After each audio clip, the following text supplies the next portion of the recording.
আমরা যাচ্ছিলাম বাংলা বাজার, কিন্তু আমাদের আর বাংলা বাজার যাওয়া হলো না। আর এই চর এলাকায় গিয়ে আমরা কি খাইলাম কি করলাম আজ আপনাদের আমি এই ভিডিওটির মাধ্যমে দেখাবো।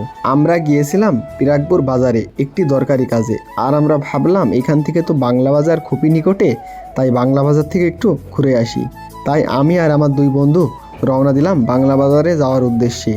আর এইদিকে দেখতে দেখতে কিন্তু আমরা চলে আসলাম নদীর ধারে। আর এই নদী পার হয়েই কিন্তু মানুষ বাংলা বাজারে যাওয়া আসা করে।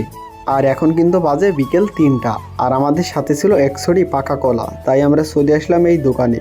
আর আমার সাথে ছিল আমার দুই বন্ধু, আর আমার এক বন্ধু কলা খেতে খেতে আসছিল। আর এই দোকানে আসার পরে আমরা পাউরুটি কিনলাম, আর ভাবলাম এই কলা আর পাউরুটি আমরা এখন খাবো। আর এই এলাকায় কিন্তু আপনারা কোনো হোটেল পাবেন না, শুধুমাত্র দোকানের খাবারই খেতে হবে। আর সামনে দেখতে পাচ্ছেন যে মানুষ নদী পারাপার হচ্ছে নৌকায় করে, আর যে বিচুলি গরুর খাবার সব এগুলো কিন্তু তারা নৌকায় করে পার করে ওই বাংলা বাজারের দিকে নিয়ে যায়। আর আমার কিন্তু খাওয়া শেষ, আর এইদিকে আমার দুই বন্ধু এখনও তারা খাচ্ছে, তাদের কিন্তু এখনও খাওয়া শেষ হয়নি।